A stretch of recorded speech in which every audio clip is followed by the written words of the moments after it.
दोस्तों, आज आपकी कहानी बताने जा रहे हैं विधवा का संघर्ष। इस कहानी को जरूर सुने। दुनिया में बिना किसी कमाते पुरुष के जीवन में बिताए कितना मुश्किल होता है, और ख़ास करके किसी गृहिणी के लिए। ये बात कुछ महीनों पहले की ही विधवा हुई कमला से बेहतर कौन जान सकता था।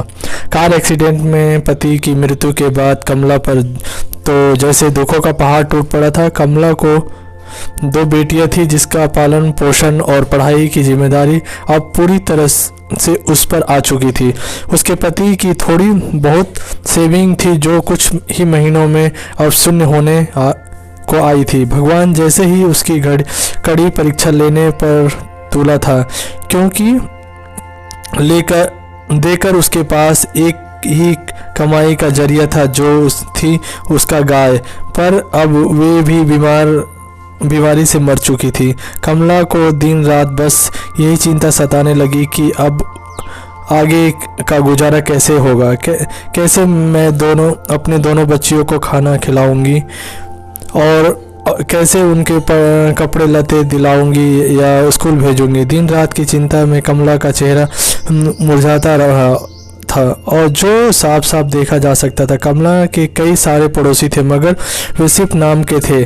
किसी ने भी अपना पड़ोसी धर्म नहीं निभाया। इसमें से एक पड़ोसी टीचर थे, जो कमला की परिस्थितियों को भली भांति वाकिफ थे। एक दिन उस टीचर ने कमला को अपने पास बुलाया और समझाया, देखो कमला, कुछ दिनों के लिए अगर मैं तुम्हारी मदद कर भी दूं, तब भी इससे तुम्हारा कोई भला ना हो पाएगा। अगर तो अपनी परिस्थिति बदलनी है तो तुम्हें खुद ही इससे बदलना पड़ेगा। कमला ने बड़ी निराशा भरी आवाज़ से पूछा, भला मैं कर ही क्या सकती हूँ? मेरे पास तो कोई नौकरी भी नहीं है। टीचर ने कहा, नहीं कमला, मैं तुम्हारी नौकरी के लिए नहीं कह रहा हूँ। मैं जानता हूँ कि तुम कढ़ाई बुनाई का काम बहुत अच्छा करती हो। बस इस काम से अपना मन लगा दो। जितना ज़्यादा कर पाओगी उतना यह काम करो।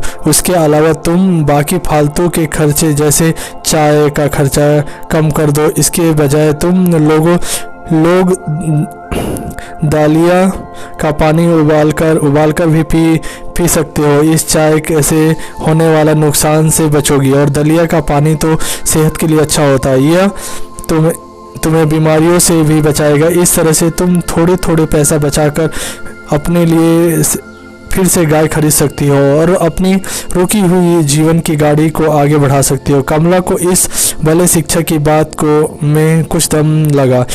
उसने वैसे ही किया जैसे टीचर ने उसे करने के लिए कहा था, और देखते ही देखते 1 साल बीत गए। साल के अंत में कमला के पास इतना पैसा बच गया कि वह एक गाय खरीद सके। और अधिक अच्छी कहानी सुनने के लिए मेरे चैनल को सब्सक्राइब करें। आप सभी का बहुत बहुत बहुत धन्यवाद।